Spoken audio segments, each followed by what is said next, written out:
We're going to talk about why you should produce more than you consume. That means make more games than you play. Coming up.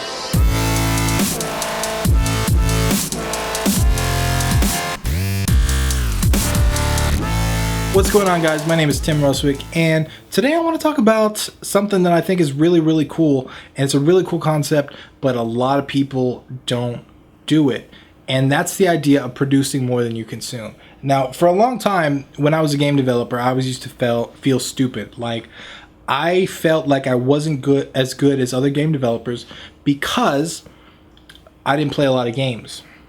I thought that because I didn't play games, I really didn't enjoy games like I used to when I was a kid, that somehow made me a worse game developer. That all these other people loved games, they loved to play games, but I'm not really a super big gamer. Like, I like certain games, sure, but I'm not nearly I'd much rather work on my own game than play a game almost any day of the week.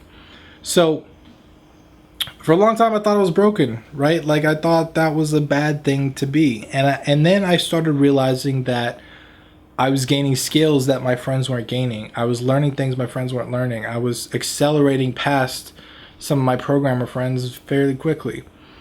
And I realized in the game development industry, in game dev anyway, I was producing more than I consumed. And then I started to look at that as it related to other parts of my life. I started realizing that, like, whatever I was really good at creatively, I was producing more than I consumed. That really kind of changed my perspective on things. And, like, now that I look back, anything that I've really excelled at creatively has been stuff that I produced more than I consumed. And it's weird because for a long time I thought that was a bad thing. I thought I had something wrong with me, that I wasn't like the other dudes playing all these games, doing all this stuff.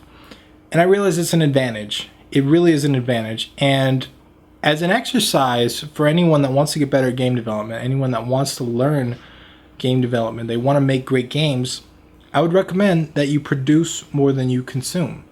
That you build more than you play with, you know? With games especially, I think that applies because, dude, how many hours can you actually sink into a game? Like, the main game that I play right now is Destiny, and that's a 3-year-old game. I probably have 1,000 hours at least in that game.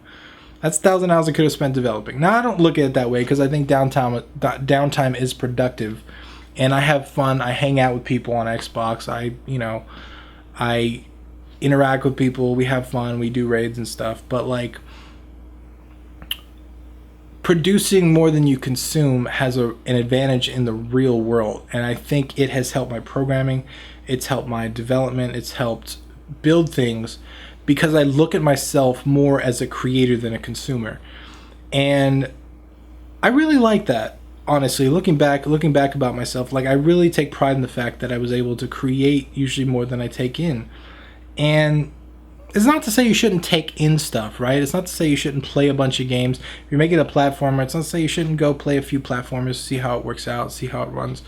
Like, you should know that stuff. You should know what the genre is that you're producing and all that stuff. But produce more than you consume.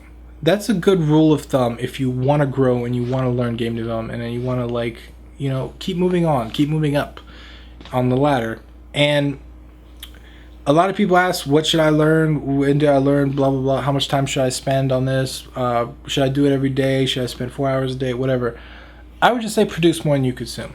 Obviously, consistency is best. If you can do it daily, you really can't beat that. Like, doing it daily, I talk about that in so many different videos and blog posts and everything. Doing it daily, you can't beat it, no matter what you do.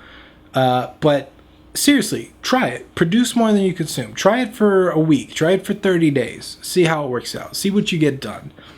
And don't feel guilty, right? Like, don't feel bad if you miss a day or you relapse and you play a video game all day or whatever it is. It's not something to feel bad about. It's not something you have to stick to. It's just a rule of thumb. It's a concept that I like to stick by, that I like to build with in mind, because it kind of helps keep me grounded in my creativity and my creations, as I like to call them. So That's my concept for today. Hope you guys found it useful. If you did, leave a comment below because I'd love to hear from you. Once again, I'm Tim Ruswick. I'll see you guys in the next video.